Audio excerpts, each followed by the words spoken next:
Eh bien, bonjour à toutes et à tous. Bienvenue pour cette nouvelle édition des mercredis de la Supply Chain. Nous allons traiter aujourd'hui de la thématique comment booster les performances de votre entrepôt. Vous le savez tous, l'entrepôt aujourd'hui est devenu un outil industriel à part entière.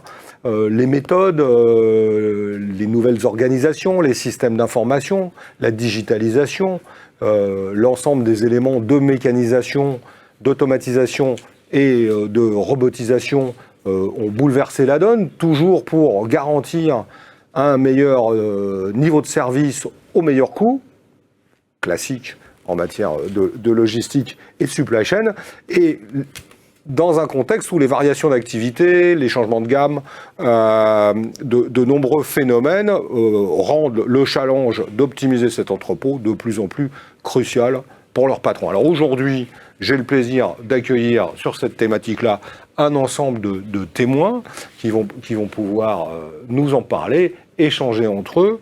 Avant de les présenter, je vous rappelle la formule de notre table ronde du mercredi. 45 minutes, éventuellement un petit peu plus de questions-réponses, d'échanges entre nous. Vous-même, chers web téléspectateurs, vous pouvez d'ores et déjà poser vos questions au fil du déroulé de cette table ronde.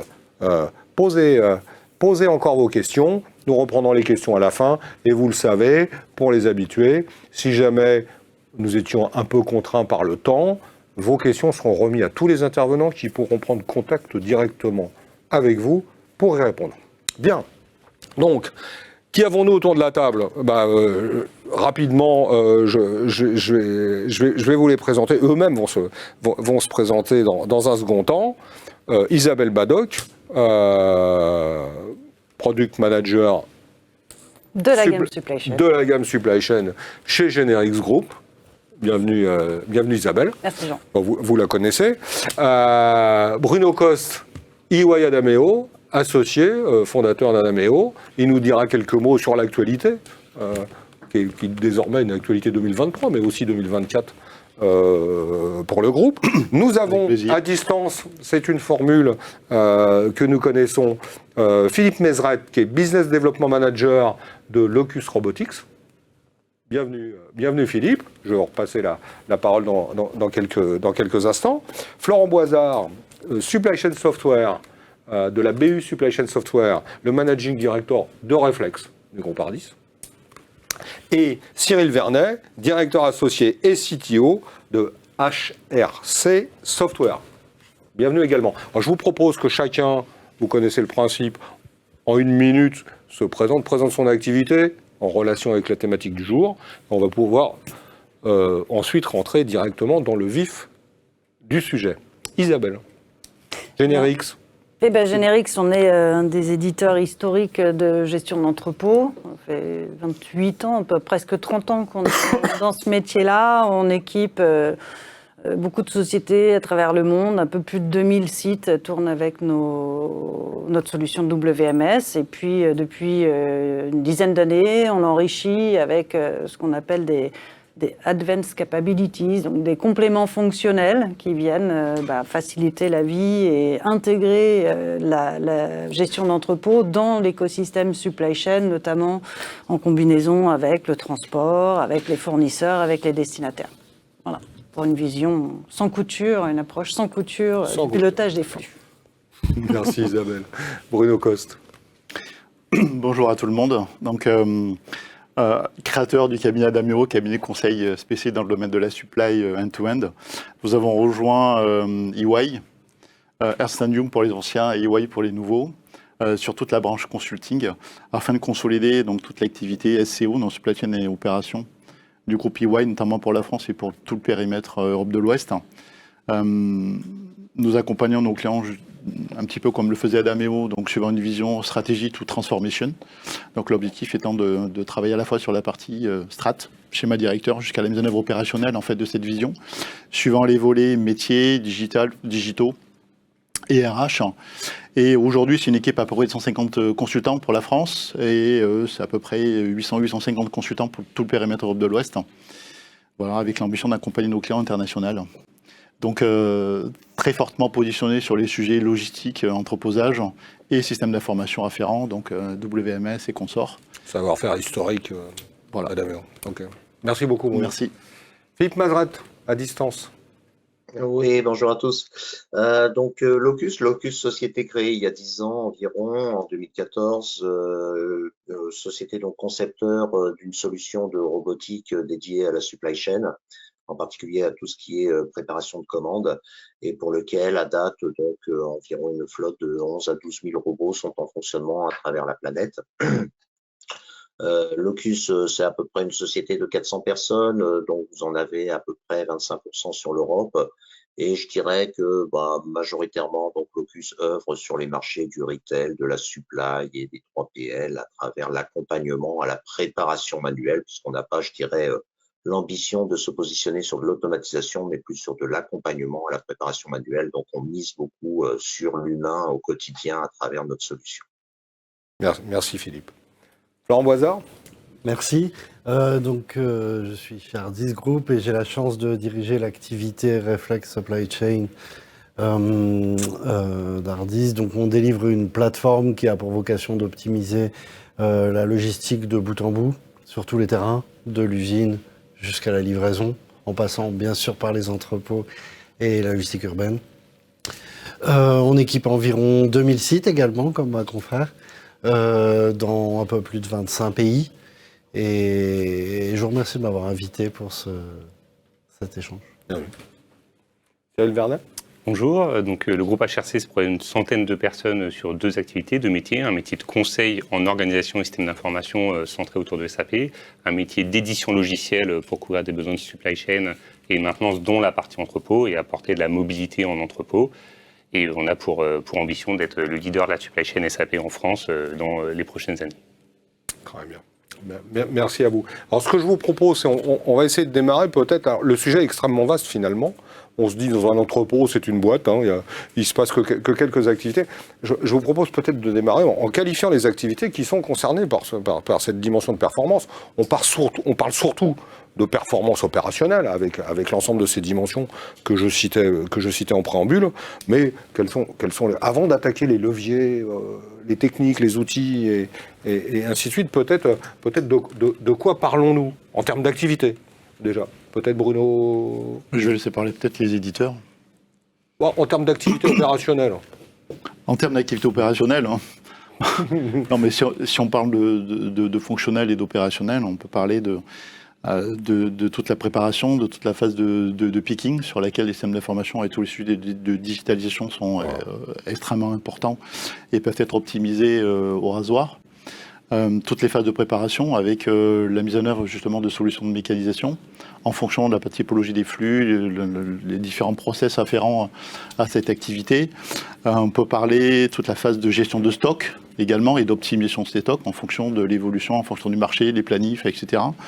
On peut parler de toutes les phases de chargement également, donc sur lesquelles un certain nombre de technologies beacon peuvent être également implémentées pour optimiser un petit peu tout ça. On va revenir sur les technologies, je pense. Comme vous l'avez dit, c'est super vaste. Après, je pense qu'il faut prendre chacun de ces process et voir de quelle façon on peut l'appréhender, l'optimiser et mettre en œuvre les solutions de digitalisation en vue d'optimiser. Mais attention toutefois au fait que c'est pas parce qu'on va optimiser chacun de ces items qu'on va optimiser la globalité. Il faut bien faire attention à travailler sur le flux de bout en bout, en fait. Et on s'inscrit dans une supply chain. On s'inscrit dans une supply chain. Oui, mais au-delà de l'optime de chacun de ces items, il faut vraiment vérifier à travailler sur l'optime global, en fait, de ce process end-to-end au sein de l'entrepôt et non pas simplement viser chacun de ces items-là et essayer d'optimiser chacun de ces items-là.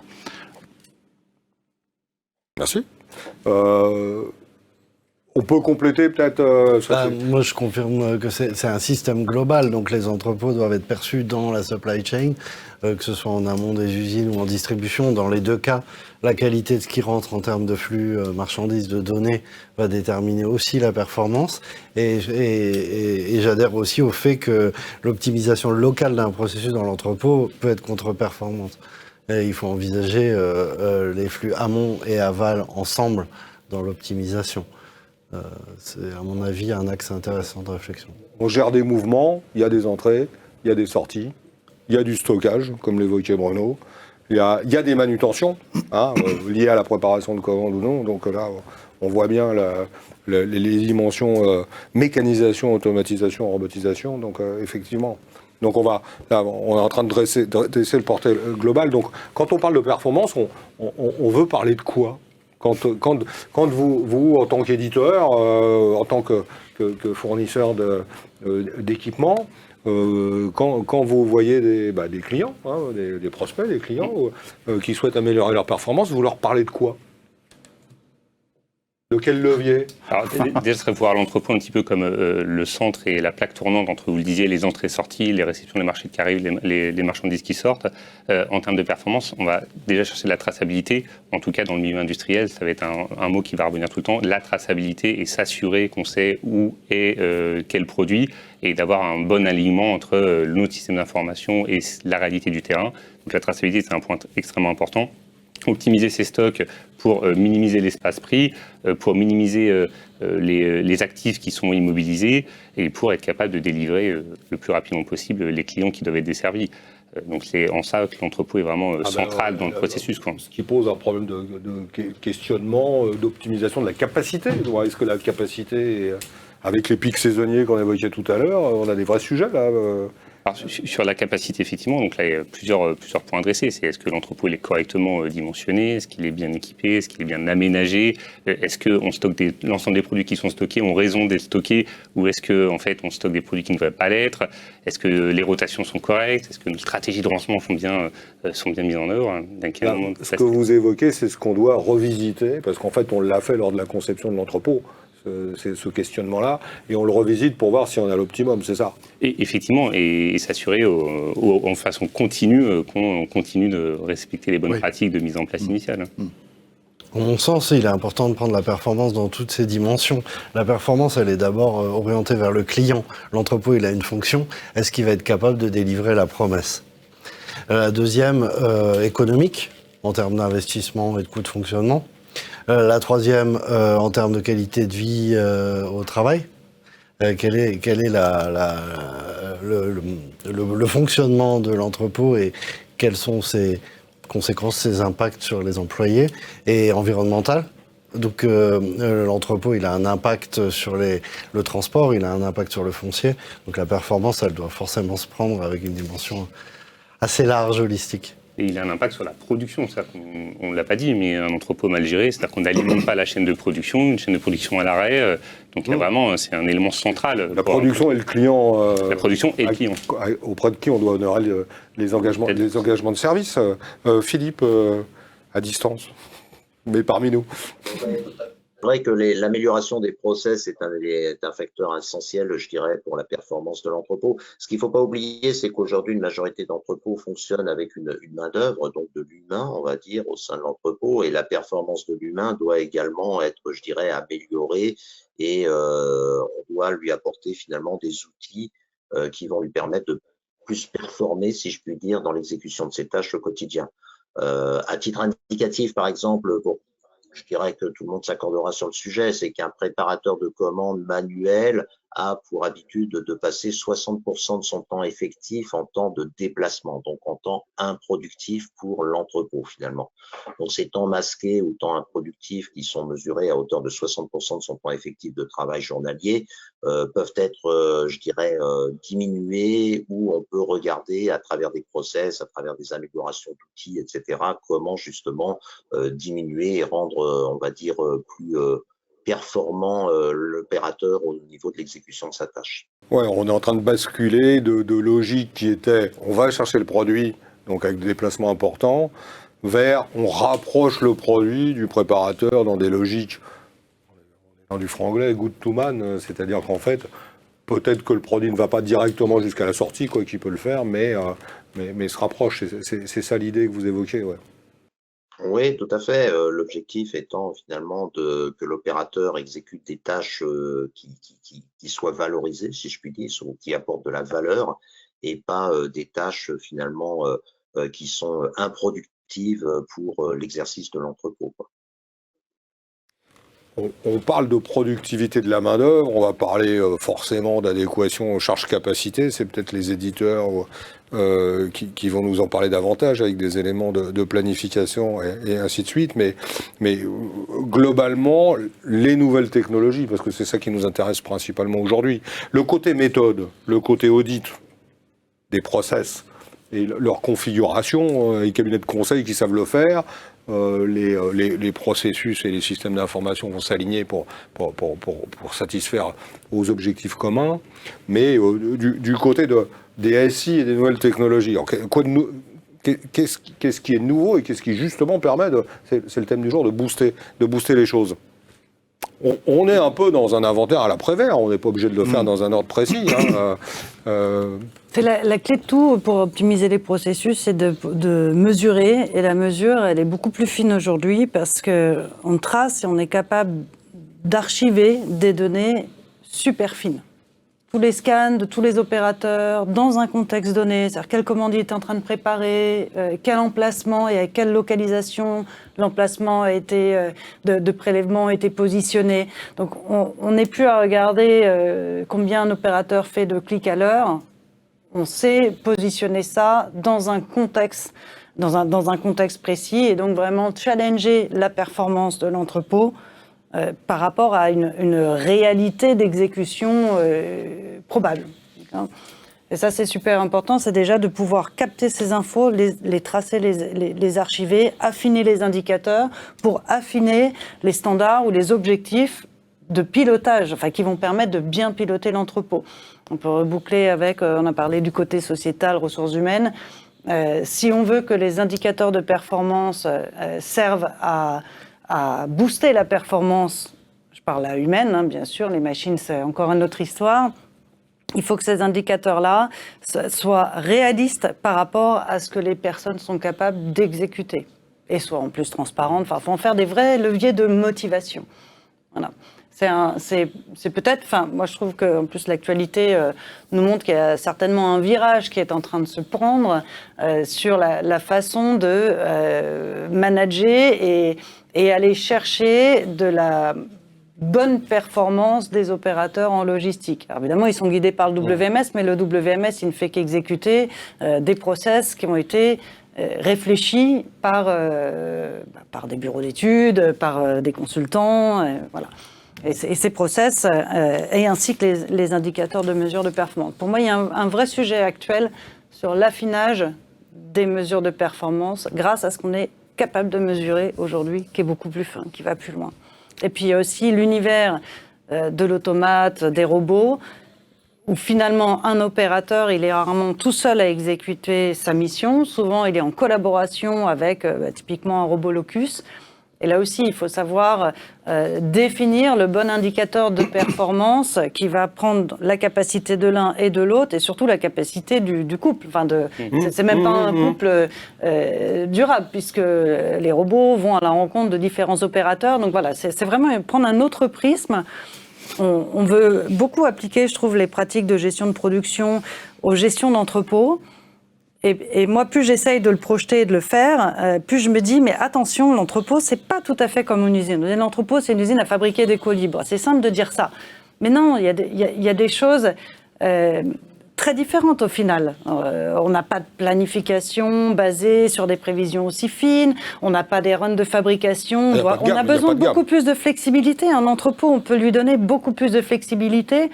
Et on a besoin de cette flexibilité parce que les commandes que l'on trouve dans un entrepôt, elles n'ont rien à voir avec un plan de production qui a été planifié, pensé, optimisé par rapport à la capacité d'optimiser des runs de fabrication.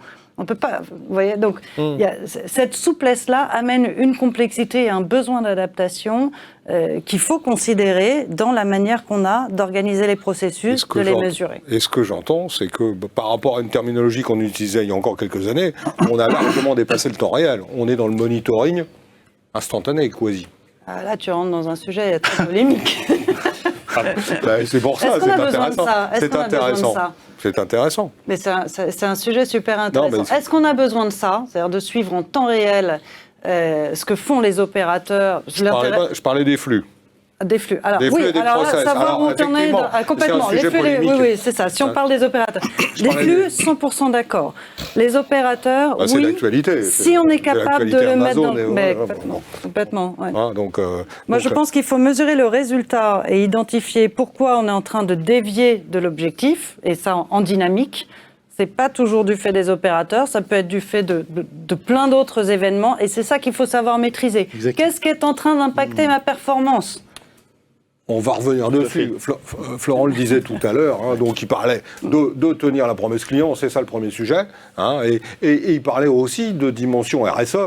Hein, pas formulé exactement comme ça, mais le sociétal, le bien-être des opérateurs, c'est aussi le sentiment que la motivation des opérateurs, c'est pas qu'ils se sentent tracés. Hein, c'est qu'ils comprennent à quoi servent les outils. D'ailleurs, les outils servent à ça et pas à autre chose. Hein, donc bon, mais effectivement, donc. Ouais, Bruno, ouais. voilà. Deux éléments de réponse. Le premier, en fait, donc c'est pour rebondir sur ce qui a été dit. Je pense qu'il faut visualiser l'entrepôt comme faisant une partie intégrante, en fait, d'une supply. Il ne faut pas simplement travailler sur l'entrepôt lui-même. Donc là, c'est ce que vient de dire notre ami de chez Generix. Voilà, donc ça, c'est extrêmement important. Il faut vraiment avoir cette vision globale. Je remonte encore d'un cran, donc par rapport à ce que j'ai dit tout à l'heure, par rapport à l'optimisation de chacun des différents processus. Et je pense qu'il faut travailler en mode lean. Ça veut dire que de la même façon qu'on le fait sur les sujets de production aujourd'hui, il faut le faire également de la même façon sur l'entrepôt lui-même. Ça veut dire que les indicateurs de performance qui ont été identifiés ne seront pas nécessairement les mêmes, en fait, ou l'évolution de ces indicateurs ne sera pas nécessairement la même en fonction de la typologie des flux, des process, et des marchandises, etc., au long cours. Donc ça veut dire qu'il faut sans cesse, pour reprendre une expression de quelqu'un qui m'a énormément inspiré au début de ma carrière dans le domaine de la logistique, il faut remettre les mains dans la pâte et rebattre le pétrin assez régulièrement pour faire en sorte de pouvoir optimiser ces indicateurs et veiller à ce qu'ils puissent véritablement suivre l'activité au quotidien, en fait, de l'entrepôt. Voilà, donc ça c'est le premier élément de réponse. Le deuxième élément de réponse, je suis d'accord, je pense qu'aujourd'hui on parle beaucoup d'humain augmenté. Moi, je me rappelle, il y a 20 ans ou 25 ans, à l'époque, quand on a commencé à déployer le voice speaking dans les entrepôts, les syndicats étaient vent debout en disant on est en train de robotiser en fait l'être humain, etc. Et en fait, ça a été une acculturation extrêmement forte, prégnante, justement, qu'il a fallu déployer pour veiller à ce que le voice speaking puisse se développer. Et c'est réellement développé un peu partout. Voilà, et donc je pense que la partie humain augmenté fait qu'aujourd'hui, on est capable de le doter d'un certain nombre d'outils digitaux qui sont de plus en plus perfectionnés. On est capable de doter l'entrepôt également d'outils digitaux de plus en plus perfectionnés. Et je pense qu'en effet, il faut voir la performance comme un tout et pas simplement l'individualiser sur X, Y, Z, même si c'est ce qu'on faisait il y a encore quelques années en arrière où chaque préparateur, chaque cariste a touché un bonus par rapport à une activité ou à une autre et se battait pour pouvoir être dans le bon secteur de l'entrepôt parce que les produits étaient meilleurs, parce que les produits étaient différents. Voilà, donc en fait, je pense qu'il faut le voir comme un tout. Et il faut doter vraiment, aujourd'hui, les opérationnels dans les entrepôts d'un certain nombre d'outils. Il faut doter l'entrepôt d'un certain nombre d'outils qui sont vraiment extrêmement vaillants aujourd'hui pour faire en sorte de suivre ces indicateurs au long cours et les optimiser au long cours. Voilà. Avant qu'on passe à la robotisation, j'aimerais rebondir sur un sujet qui est le sujet RH. On sait tous qu'il y a tension sur le marché de l'emploi, voire pénurie, et donc la question de la fidélisation est déterminante. Pour fidéliser, il faut utiliser le dashboarding comme un levier managérial intelligent. Évidemment pas aller faire du tracking au flashage comme on l'a vu faire, mais plutôt aller chercher des moyennes intelligentes, comparatives, etc. Mais il y a un autre levier qui est énorme, c'est la qualité du management. Tout employé a besoin d'un leader, d'un manager qui lui donne du sens. Et le levier nouveau, ou en tout cas qu'on essaie de développer chez Reflex, c'est de minimiser le rôle administratif derrière un écran du manager. C'est-à-dire que il faut, à mon sens, viser l'ordonnancement 100% automatique et intelligent. On sait le faire aujourd'hui, éviter que les managers soient derrière l'écran pour ordonnancer. Il faut éviter toute action administrative pour que le manager puisse être sur le terrain. Et donc, on ne peut pas considérer l'entrepôt comme une machine quand il y a des hommes qui y travaillent. Et donc, on doit fournir des outils qui permettent aux managers d'être sur le terrain. dashboarding temps réel, par exemple. J'entends bien, je vais revenir sur un point. Pour nos web téléspectateurs, n'hésitez pas à poser vos questions. Vous savez que vous pouvez le faire pendant le déroulé de la table ronde, au fur et à mesure que celles-ci vous viennent. J'aime beaucoup l'idée il faut donner du sens. C'est le rôle du manager. Et l'apport des nouvelles technologies, la mécanisation de la robotisation, va s'inscrire dans des plans de transformation pour lesquels, s'il n'y a pas de sens, le plan de transformation a de forts risques d'échec. Hein. Donc, effectivement, c'est l'ensemble de l'approche que vous venez de développer est intéressante, mais permet aussi de préparer ces transformations à venir ou en cours. Alors, si on revient en séquence sur mécanisation, automatisation, robotisation, à quel moment faut-il faire ça ? Alors, si je peux me permettre d'intervenir, donc j'ai bien aimé le parallèle de l'humain augmenté. Moi, je serais tenté de dire qu'aujourd'hui, justement, par rapport à des phénomènes sociétals, etc., en fait, on est dans une période de transition où on est en train de passer de l'humain augmenté à ce que j'appellerais de l'humain assisté, finalement. C'est-à-dire qu'aujourd'hui, l'individu a peut-être plus besoin qu'hier encore d'être valorisé dans l'exercice de sa tâche. Et donc, ce qui est important, finalement, c'est de lui mettre à disposition des outils qui sont pas uniquement plébiscités, on va dire, par l'entreprise, mais qui sont également, je dirais, en priorité portés ou, je dirais, appréciés par l'opérateur lui-même. Donc finalement, c'est en améliorant en quelque sorte à travers des outils, quel qu'ils soient, un logiciel ou matériel, hein, d'ailleurs la palette est assez large, le bénéfice de l'opérateur finalement, qui n'est ni plus ni moins que le bras armé de tout ce qu'on expose aujourd'hui, que ce soit tant des solutions logicielles, robots ou autres, que l'on va apporter finalement et également pour l'équipe de management, je dirais, une meilleure appréciation, à mon sens, de la performance réelle de l'entrepôt, quoi. Donc, c'est un petit peu ce qui est ambigu, c'est-à-dire qu'on évoquait le vocal précédemment, que je connais relativement bien. Le vocal avait tendance, finalement, à être un gros bénéfice pour l'entreprise, mais je dirais, peu ou pas de bénéfice pour l'employé ou l'exécutant, finalement, de la tâche. Aujourd'hui, les solutions tendent plutôt à être, d'un point de vue ergonomique, d'un point de vue, on va dire, adaptabilité et acceptance, plus enclin, je dirais, à prendre en compte finalement la nature humaine. Si je peux rebondir sur ce point-là, parce que c'est vrai que sur la partie attractivité sur ces métiers en tension, nous on le constate sur la partie mobilité, c'est-à-dire que maintenant dans le monde de tout le monde, depuis quelques années, on a tous des applications mobiles, et c'est nouveau maintenant, depuis 2-3 ans, d'entendre des personnes qui souhaitent digitaliser leur processus. C'est un nouvel argument de dire, finalement on cherche à recruter, et avec les solutions un peu vieillissantes qu'on a, on n'est pas attractif, et du coup on fidélise pas non plus les personnes. Et ça c'est nouveau. Avant on cherchait la productivité, on cherchait la traçabilité, mais on n'entendait pas cet argument de dire c'est important pour nous d'avoir des solutions mobiles qui sont ergonomiques, qui sont performantes, où on retrouve des fonctionnalités que tout à chacun a l'habitude d'utiliser, et on veut aussi les avoir dans l'entrepôt. Ça, c'est un élément sur la partie RH. Et sur l'entrepôt aussi, ce qu'on constate, c'est qu'il y a une vraie cohabitation des solutions aujourd'hui. C'est-à-dire qu'il y a quelques années, on avait la traçabilité, un lecteur code à barre et point. Aujourd'hui, on retrouve du code à barre, on retrouve des AGV, des AMR, des racks complets qui sont automatisés. On travaille beaucoup plus l'ergonomie de l'opérateur, même sur des postes de picking fixes, où on va utiliser des technologies de réalité augmentée pour être capable d'identifier la bonne position de chaque opérateur. Et on a vraiment une cohabitation. Et chaque entrepôt a ses spécificités, et voire chaque type de prélèvement au sein d'un même entrepôt a des spécificités différentes. Et donc on peut avoir une zone qui est totalement automatisée, une autre qui faut du picking manuel, une autre qui a vraiment des racks, je sais pas, type Exotech ou autre, qui peut vraiment totalement automatiser, mécaniser. On a vraiment cette cohabitation, et le WMS reste l'orchestre, et du coup la solution qui permet de mettre tout ça un petit peu en musique, avec des impacts en amont et en aval, on l'a dit, sur la production, les expéditions, la qualité, le maintien en condition opérationnelle de l'outil de production, etc., etc. Donc il y a vraiment toutes ces autres solutions qu'on va retrouver aujourd'hui dans l'entrepôt. On parle bien d'un écosystème inscrit dans une supply chain. Philippe, pour revenir sur votre propos, ou sur peut-être ma question initiale, en fait, formulé autrement, à quel moment des clients potentiels viennent vous voir en disant voilà, j'ai besoin de passer à de l'automatisation, à de la robotisation. Comment ça émerge, cette expression de besoin ?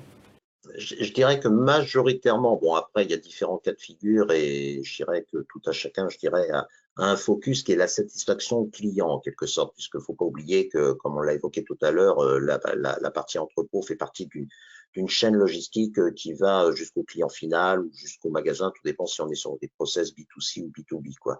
En ce qui nous concerne, l'argument majeur qui amène un client finalement à s'interroger sur l'accompagnement sur son site finalement avec une solution de type Locus et surtout la flexibilité, c'est-à-dire que de plus en plus, je dirais que les volumes sont variables en fonction des périodes. Il y a des périodes de forte tension. On connaît typiquement les périodes de Black Friday, de Noël, de fêtes, etc., où les volumes peuvent parfois doubler, etc. Et donc, le problème enfin, c'est pas un problème, mais on va dire que l'automatisation, en principe, est définie pour un cadre relativement, je dirais, figé, et la scalabilité de la solution est peu envisageable.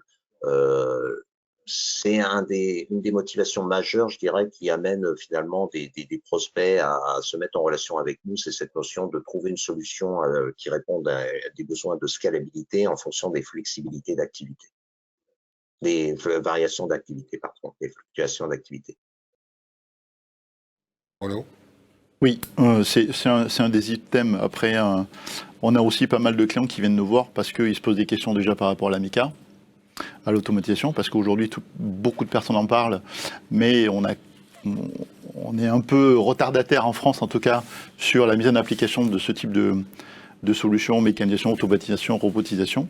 Donc je pense que déjà, il y a une prise de conscience du fait qu'il faut mécaniser un certain nombre de choses. Par contre, on ne sait pas quoi, on ne sait pas comment et on ne sait pas avec quoi. Donc ça c'est un élément important. On a pas mal de clients qui viennent également parce que ils ont leur flux qui augmente considérablement et ils disent est-ce qu'en mécaniseur je peux continuer à conserver mon entrepôt et puis l'optimiser de façon différente, ou est-ce qu'il faut véritablement que je déménage et que je parte sur un autre environnement parce que mes flux vont doubler ou vont tripler sur ces prochaines années. Donc on a également ces différents cas de figure aujourd'hui qui font que on est sollicité. Et après, je pense qu'ils ont besoin de savoir également quelle est la multitude de solutions qui peut exister aujourd'hui, parce que c'est colossal. Il sort, je dirais pas toutes les semaines, mais quasiment des nouvelles solutions, en fait, des nouveaux robots, etc. Donc je pense qu'ils ont besoin aussi peut-être de défricher un peu ce marché, de savoir un petit peu quelles sont les différentes solutions par rapport à leur process. Donc je reviens encore sur la typologie des flux, puisque c'est exactement, on est en phase. C'est-à-dire que par typologie de flux, on a des solutions idoines. Voilà, et donc c'est à nous de pouvoir rentrer un peu plus dans ce détail-là, d'identifier ces flux-là pour dire voilà, pour cette typologie de flux, voilà la solution, la meilleure solution, ou les différentes meilleures solutions qui pourraient être mises en œuvre. Pour ces typologies, c'est encore autre chose, pour ces typologies, c'est encore autre chose. Ça, c'est fondamental. On ne peut pas avoir une solution unique, enfin en tout cas aujourd'hui, elle ne serait pas. Et on rejoint ce qu'on disait tout à l'heure en intro, c'est que l'optimisation doit être traitée en fonction des flux, en fait. Voilà. Et des typologies aussi d'articles, d'équipements. Exactement. Un client qui a tous ses cartons qui sont dimensionnés de la même façon, ça va être plus facile d'automatiser qu'un client qui a 200 références différentes, qui a des produits qui font 2 mètres par 4. Donc on ne peut pas industrialiser de la même façon, automatiser de la même façon. Non, mais cette logique de dire qu'en fait, il y a plusieurs types d'organisation des process dans l'entrepôt par rapport aux typologies de flux, aux typologies de services également. Donc effectivement, c'est quelque chose qu'on entend plutôt que des organisations monolithiques. Mais sur quelle activité en premier? Alors en fait, vous l'avez un peu dit, mais bon, c'est peut-être bon de le rappeler. En premier, c'est la préparation de commandes. Oui. Aujourd'hui, c'est la criticité de l'activité de préparation de commandes par rapport à l'engagement client. C'est elle qui subit les pics d'activité. C'est traditionnellement l'endroit où il y a le plus de consommation de travail. Donc c'est la préparation de commandes qui est automatisée en premier. Après, il y a beaucoup de sites qui pensent l'ensemble. Historiquement, c'est le stockage et les manutentions. Tout à fait. Voilà. Aujourd'hui, c'est plutôt la préparation, mais avec une pensée globale. On va avoir beaucoup de sites qui font du stockage automatisé dans le but de faire de la préparation automatisée, donc tous les goods to man. Et puis après, on a tous les sites de type trieur à pochette, par exemple, où l'automatisation, elle est intégrale, en fait. Oui. Ça existait déjà depuis longtemps. Peut-être qu'aujourd'hui, la complexité, c'est lié à de l'omnicanalité. on n'a pas cité le mot, mais dans les mêmes organisations d'entrepôt. La diversité des formats, oui. La à préparer, diversité c'est- et des profils de commandes. Et des profils de commandes. Absolument. L'omnicanalité, Ah, l'omnicanalité, elle s'est banalisée. Les commandes sont petites et nombreuses. Bon, voilà, et de temps en temps, il y en a une grosse. Bon, c'est partout. Le B2C, le B2B a suivi et ça continue. Hein. C'est pas fini en B2B, mais il se transforme, il s'omnicanalise. L'entrepôt, il est ainsi. Donc On le dit même, on n'utilise même plus le terme. Pas en puisque entrepôt. c'est un état de fait, c'est Oui. ça. C'est ça que vous êtes en train de dire. Oui. Ouais. Parce que ça ne veut pas dire que tout le monde est prêt. Il y a encore des entreprises qui sont en transformation. ce que je constate aussi beaucoup, c'est que face à quand même à la complexité d'automatiser ou de mécaniser la préparation de commandes dans des sites qui sont maintenant multiformats de produits, de commandes, de types de produits, il y a pas mal de nos clients en tout cas qui automatisent ou équipent en tout cas ce qui a très peu de valeur dans l'entrepôt, ça a été dit tout à l'heure. C'est le temps de roulage, enfin le temps de marche, de déplacement La manutention. des opérateurs. Il y a des AGV qui font ça super bien. Ça fait longtemps qu'on voit des convoyeurs également, des convoyeurs capables d'amener des colis sur les quais sans que personne n'ait plus à faire ce transport. Et ça, c'est un ROI, c'est beaucoup moins complexe parce que finalement, en termes d'intelligence, tu vas d'un point à un point B. Après, c'est le format physique est-ce que je transporte des colis, des palettes, des triples palettes ou je ne sais quoi. Donc finalement, c'est d'un point de vue design, c'est moins complexe et puis c'est beaucoup plus pérenne parce que de toute façon, quand on a automatisé ce transport-là, ça va. Puis ça si va on rester déménage, longtemps. on peut l'emmener avec nous. Exactement. Donc ça, c'est pas mal. Enfin, en tout cas, pour ce type de robot. Surtout quand c'est des robots ou des convoyeurs modulaires, ce qui se fait aussi de plus en plus. C'est un point assez crucial. Alors, on ne déménage pas tous les jours, mais bon. Mais il y a des. On se souvient de friches, je dis friches, c'est peut-être exagéré comme terme, mais d'entrepôts qui sont restés en place sans activité parce que c'était impossible à déménager. Exactement. Sur des structures un peu lourdes. On réfléchit beaucoup aux modularité aujourd'hui. Et d'ailleurs, il y a une société qui s'est développée il y a quelques années qui est partie de ce principe-là sur la partie convoyage. Donc en modularisant au maximum, en fait, voilà, de façon à pouvoir déménager, refaire du domino potentiellement avec, voilà, et donc étendre si besoin d'étendre, réduire si besoin de réduire. Voilà, on est vraiment dans cette optique-là, et donc c'est pour ça que la réflexion doit être globale par rapport à ça. Et donc plus on va modulariser, et plus on va se coller au process, et meilleur on sera. On en est même à avoir des offres de robots on-demand. Alors, je ne sais pas Oui. si les fameux modules de convoyage sont passés on-demand, mais où on les loue le temps qu'on s'en sert, en Oui. fait. Et on peut les renvoyer. Enfin, en tout cas, Absolument. le fabricant vient les rechercher ou le distributeur du fabricant Tout vient à les fait. rechercher. Et voilà, c'est ça. Mais il y a un tel besoin de flexibilité parce que les volumes sont très erratiques. Et il y a besoin d'une flexibilité aussi du coût par rapport aux revenus. Un entrepôt, il est payé par rapport à ce qu'il prépare et ce qu'il Oui. sort. Donc s'il sort moins, il faut qu'il baisse ses coûts, sinon ça ne va pas. Alors, ça a fait évoluer comment les WMS pour On nos suit, éditeurs nous. On suit. Non, j'espère que vous anticipez. Mais Ce que ça confirme sur. Donc le WMS reste le chef d'orchestre. Il doit être robuste, fiable. Ça, c'est son basique. Ce que ça confirme, c'est la nécessaire. Un concept que je vais apporter là, que j'appellerais ouverture évolutive. C'est-à-dire être capable de s'ouvrir en permanence à des nouvelles technologies, être capable de se connecter, de piloter, tout en évoluant. L'intégration de systèmes est historiquement quelque chose qui peut pousser à se scléroser. J'intègre des systèmes et je bouge plus, ça marche. Et la robotisation légère va induire du changement permanent, comme on en avait avant la robotisation. Et donc être capable d'évoluer, être capable d'être très ouvert. Et donc la capacité d'ouverture, c'est évidemment les API, les interfaces en entrée, mais aussi tout ce qui concerne les data streams, les flux de données qu'on pousse à d'autres systèmes. C'est vraiment les sujets du moment. Et le chef d'orchestre qui s'amplifie. Et je te rends la parole. Et j'ajouterais, alors il y a la partie effectivement ouverture technologique, connecter facilement sans que ça prenne 6 mois pour connecter une nouvelle flotte de robots. Et après, il y a aussi la partie planification et organisation des moyens de production. Parce que finalement, entre des humains qui vont utiliser ou collaborer avec des robots, ou on remplace certaines commandes, et si on pense avoir beaucoup de ces commandes-là, on va utiliser, j'en sais rien, un Goods2Man ou un AutoStore, bon voilà, un équipement que l'on a.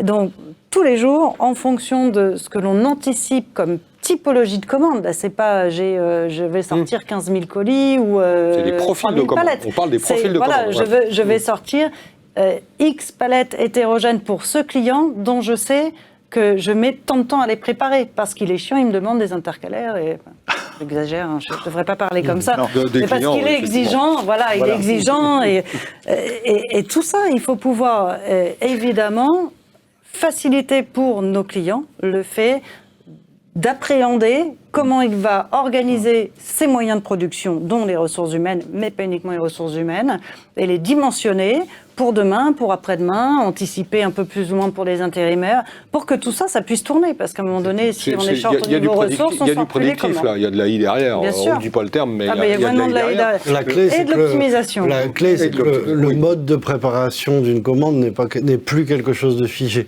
Et on prend une commande et selon l'heure de la journée, elle peut avoir un mode de préparation différent. Selon le jour, évidemment, mais selon aussi les autres commandes. Donc on va avoir une détermination du mode de préparation qui est beaucoup plus rapide, temps réel, flexible, et il va tenir de prévision. Et la prévision, effectivement, est liée à l'intelligence artificielle aujourd'hui, entre autres. Entre autres, non, mais on doit toujours communiquer avec ses clients, travailler son marché, et dans la supply chain, il y a l'administration des ventes, peut-être avant même le service commercial. C'est la commande d'entrepôt. Si ton client sait dire... et la concurrence. Qu'est-ce que de quoi je vais avoir besoin dans les prochains jours, ça remplace n'importe quel bon outil de prévision. C'est aussi de relier les acteurs de la supply, se partager la bonne info qui permet à chaque maillon d'être plus efficace. Enfin, ça fait 20 ans qu'on parle du collaboratif, c'est encore pas une réalité partout. Mais bien sûr que c'est un levier énorme, le partage d'informations. Effectivement, par rapport à ce que vous disiez Isabelle tout à l'heure, donc on n'est plus dans une logique où on a une chaîne de production avec donc c'est plus du tout la mécanique. Je voudrais, avant de repasser la parole à Cyril, je voudrais évoquer quelques termes parce qu'on parle de technologie, donc certains, on a quelques questions, on peut encore en recevoir quelques-unes avant de passer aux questions dans quelques minutes. Je vais vous citer quelques termes, éventuellement vous faire réagir sans obligation. Vidéo tracking dans l'entrepôt.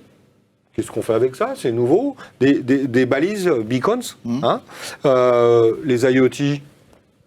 On parle des drones également aussi la RFID, c'est presque, ça semble une banalité.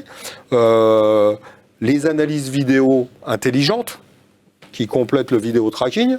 Je pense qu'on a eu des témoignages sur ce même plateau dans le registre. Des systèmes de communication sans fil multiples, de navigation automatique qui sont beaucoup plus traditionnels.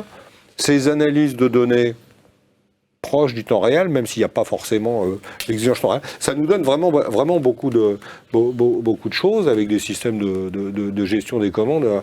Donc, est-ce qu'il y a des choses majeures où en fait tout ça, selon les besoins, ça s'implémente? Qu'est-ce que vous constatez comme phénomène? Alors peut-être que Cyril voulait dire autre chose. Oui, en fait, je veux juste rappeler un point. C'est là, on parlait tout à l'heure d'IA, de robotisation, d'automatisation. Il faut oublier qu'il y a un prérequis, il y a un socle solide à avoir. C'est-à-dire qu'un entrepôt qui est mal géré, qui a été mal pensé, où les produits ne sont pas au bon endroit, on ne va pas automatiser, on ne va pas faire dire l'IA, s'il n'y a pas de la data de qualité, s'il n'y a pas une donnée qualitative, on ne va rien en faire. Il ne faut pas croire qu'on passe d'un entrepôt mal géré, on met une couche d'IA et c'est magique. Il y a quand même un certain nombre de prérequis à avoir. Puis après, il y a des choses qui sont plus ou moins mûres. La vidéo tracking, c'est quelque chose qui fonctionne depuis déjà quelques années. On est capable depuis assez longtemps d'identifier le colis en litige et de relire l'ensemble des positions qu'il a eues. Ça, c'est des choses qui sont mûres, qu'on utilise déjà. Le beacon pour la localisation indoor, on le trouve déjà, et c'est assez présent, surtout sur la partie distribution, un petit peu moins, et je le regrette, sur la partie industrielle. Donc il y a plein de solutions aujourd'hui, effectivement, de relever de l'information. Tout à l'heure, Isabelle, vous le disiez, l'information, c'est aujourd'hui ce qui permet de prendre les bonnes décisions. Encore faut-il qu'elle soit juste, parce qu'on a encore beaucoup d'entrepôts où il y a un vrai écart entre l'information qui est dans le système d'information et la réalité terrain. de voir la palette qui est sur le quai, alors que dans le système d'information, elle a été expédiée.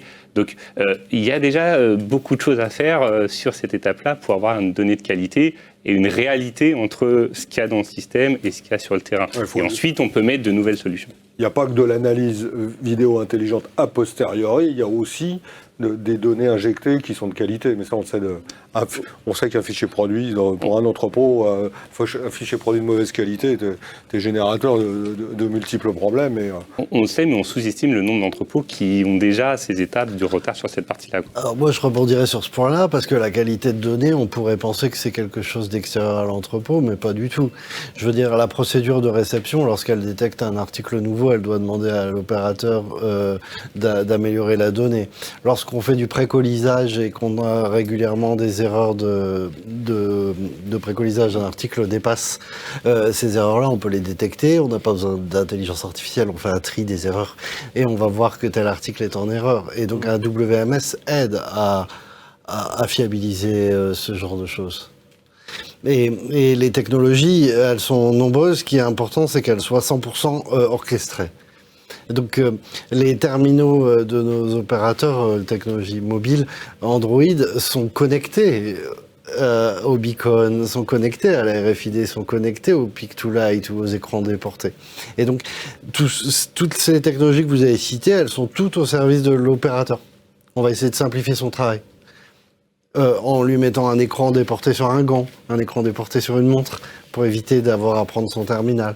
En lui faisant du guidage vocal. On n'est pas obligé de faire du vocal complet, on peut juste guider, etc. Donc ces technologies-là, elles sont au service de l'opérateur et elles vont simplifier sa tâche. Et on les voit de plus en plus. Aucune de celles que vous avez citées ne sont généralisées. Beacon, IoT, découverte, en phase de découverte, oui. D'implémentation, oui.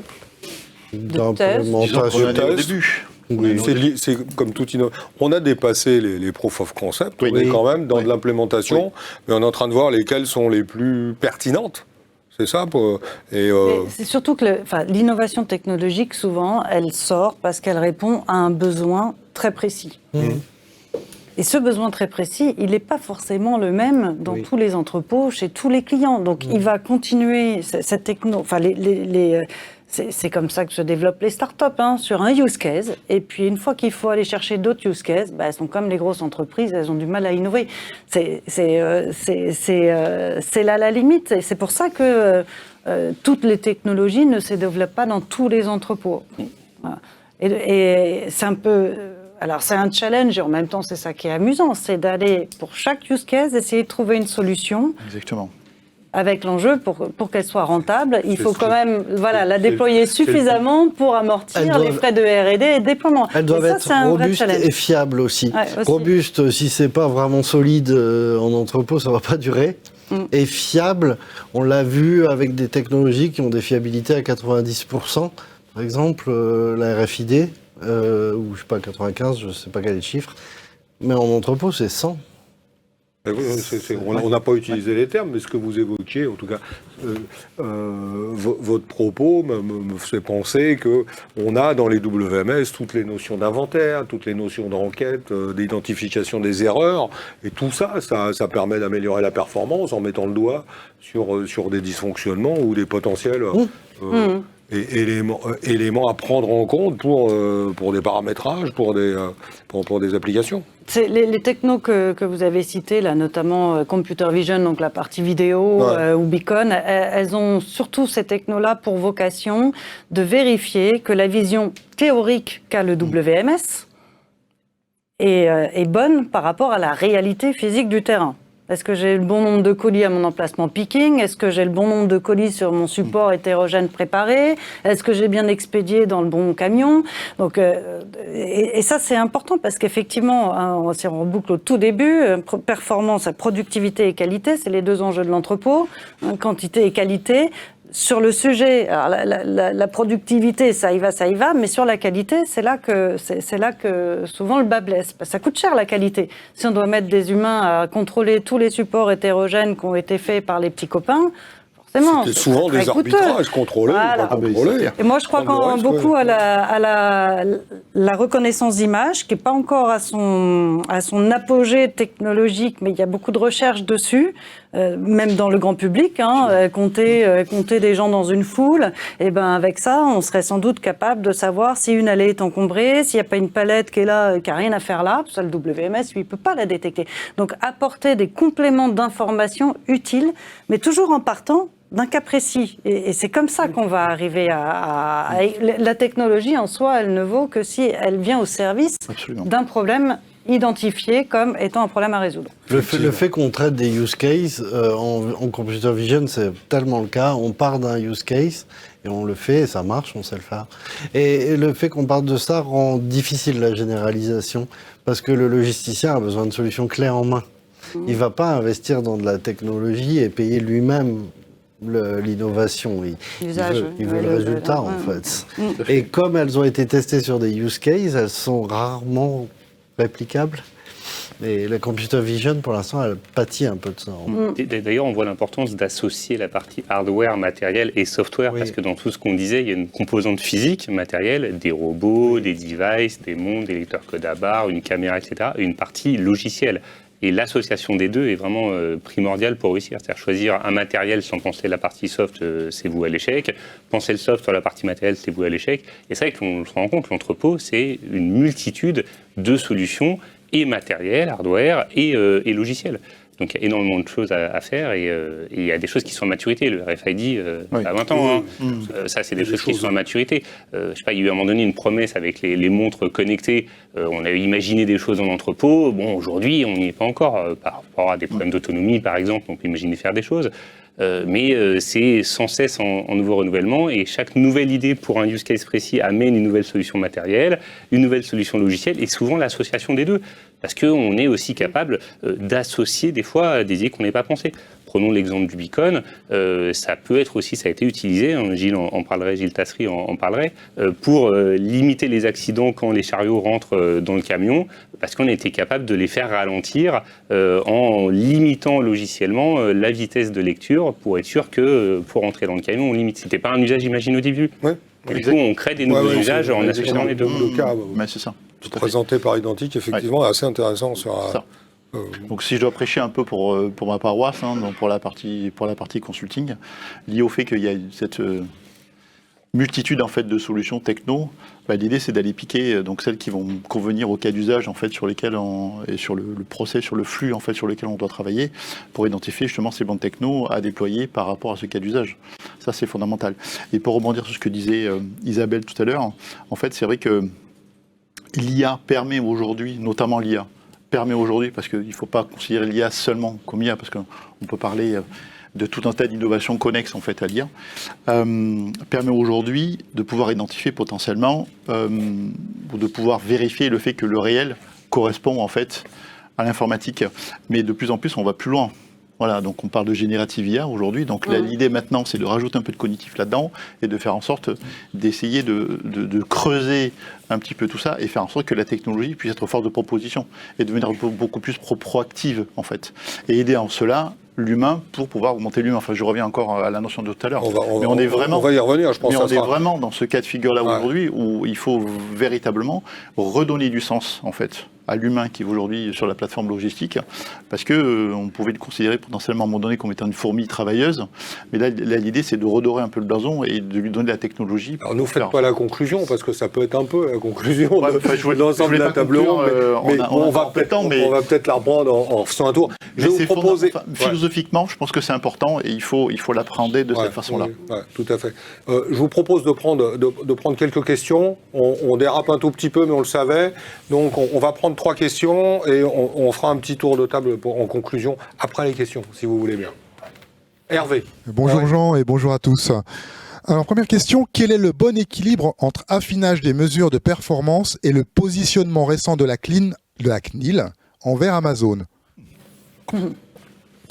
J'ai peut-être une réponse. Le mot-clé, c'est intrusif. Oui. Et c'est écrit dans l'article, ce que la CNIL a reproché à Amazon, c'est d'être trop intrusif.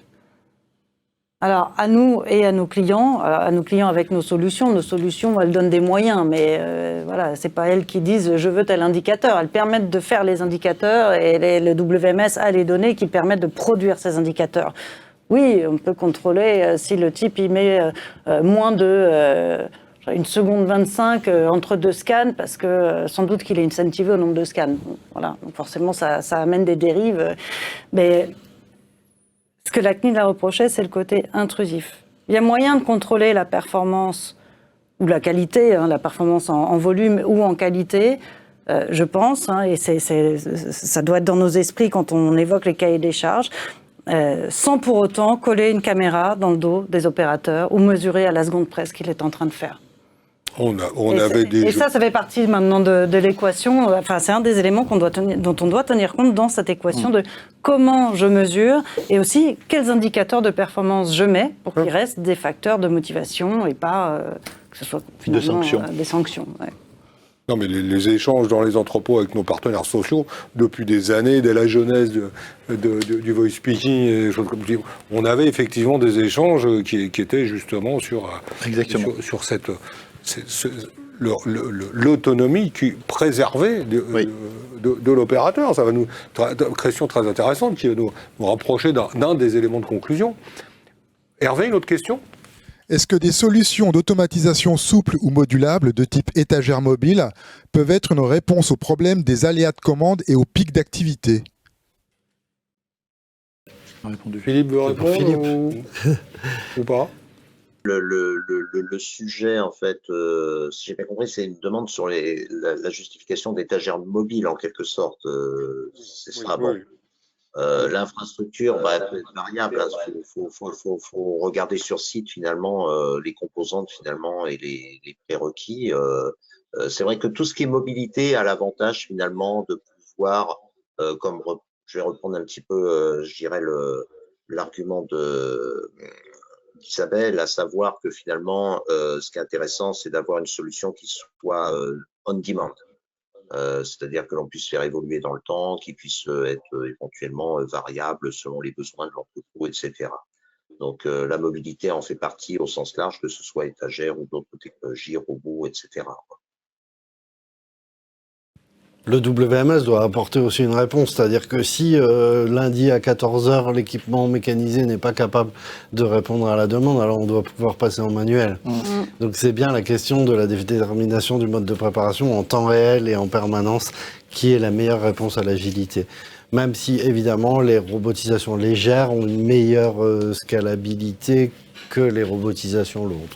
Il y a un point qu'on n'a pas cité aussi pour faciliter ces pics d'activité et l'appel à des intérimaires, c'est la facilité de l'onboarding. C'est-à-dire que si vous avez besoin de 2 semaines pour avoir un nouveau préparateur de commande, et ben du coup forcément ça va être plus coûteux. Si maintenant vous avez une solution, un mode opératoire, des processus, un guide qui est capable d'onboarder en 2 heures votre nouvel opérateur, bah, ça va être aussi un levier pour être capable de répondre à ces pics d'activité.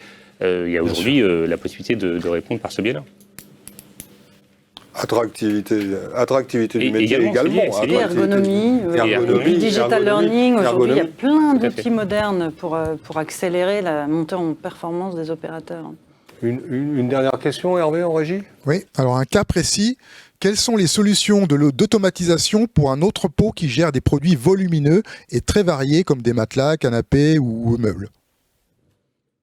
Des longueurs, des choses comme ça. Des longueurs, des hors gabarits, oui. Oui, il y en a. Alors, je ne sais pas si on peut citer un opérateur, mais vous demanderez une question, je vous donnerai le nom. Nous, on a accompagné le déploiement d'un nouveau site pour un acteur du meuble et de la décoration, un acteur majeur français, qui a complètement automatisé de la réception à l'expédition. Alors, c'est du matériel... particulier, parce qu'effectivement, c'est lourd, ça passe sur des barquettes, alors je ne sais plus comment ils ont appelé ça, enfin, c'est une mécanisation particulière, mais ça se fait effectivement, et ça marche bien, et je pense que ce site doit être visitable. Maintenant, il est live. Il est C'est super intéressant parce que c'est Ouais. de longue date. On a des problèmes de cette nature qui avaient d'ailleurs conduit souvent à faire des approvisionnements directs fournisseurs-client final pour Ce qui n'est pas une mauvaise option. Ce qui n'est pas une mauvaise option. Absolument. Hein, C'est pas une mauvaise option. Surtout s'il y a installation à l'arrivée. Voilà. Hein, Le site en question, l'immobilier. c'est construction incluse, c'était quand même un projet de 5 ans. Hein. Donc c'est pas non plus Non, on quelque se doute, chose ça qu'on paraît, fait en claquant des doigts. Hein. C'est des mais grosses bon. mécanisations. Alors, en revanche, c'est vrai qu'on doit avoir une pérennité de la gamme de produits qui est quand même, ou en tout cas des formats de produits. Et puis des volumes. Et des volumes. Des volumes. exactement. C'est ça, avant de l'enjeu, passer à là, des c'est les investissements volumes. de cette nature. Ouais. Bien, merci à la régie, merci Hervé. Donc, je vais vous proposer de conclure. Alors, c'est très difficile de conclure. Quelqu'un veut-il donner un mot de conclusion ? Moi, ce que j'ai retenu, au-delà des dimensions de méthode et d'organisation sous-jacentes à tous nos propos, au-delà de la performance des outils et de cette vision globale et intégrée, avec le WMS et l'ensemble des technologies autour. Je dirais pas, c'est pas un millefeuille, ou en tout cas c'est un millefeuille qui a du goût.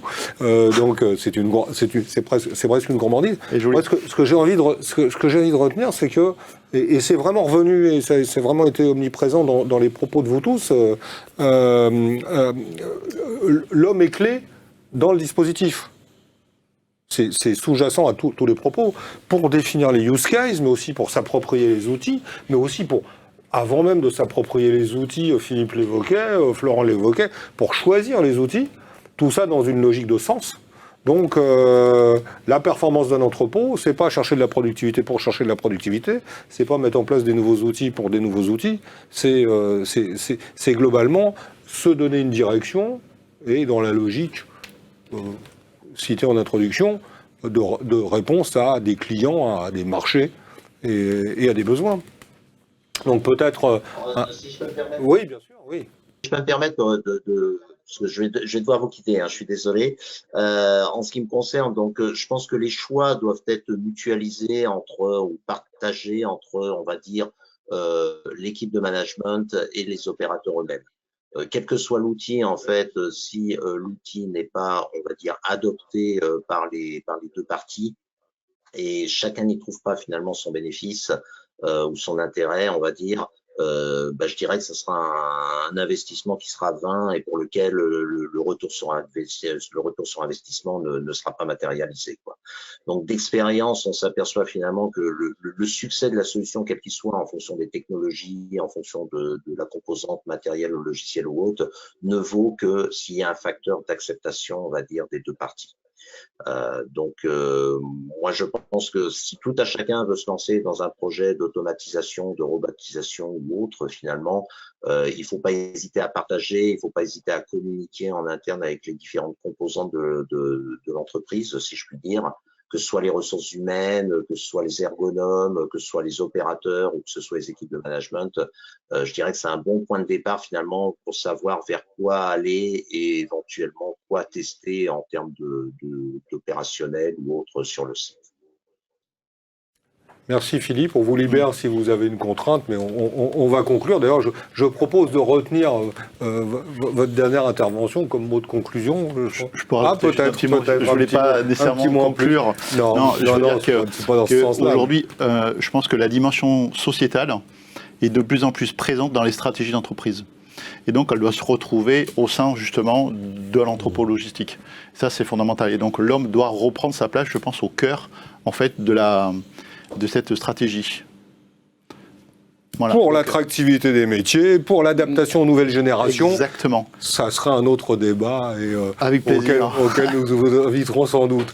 En tout cas, je tiens à vous remercier tous les 5. Chers web téléspectateurs, vous retrouverez cette table ronde en replay prochainement.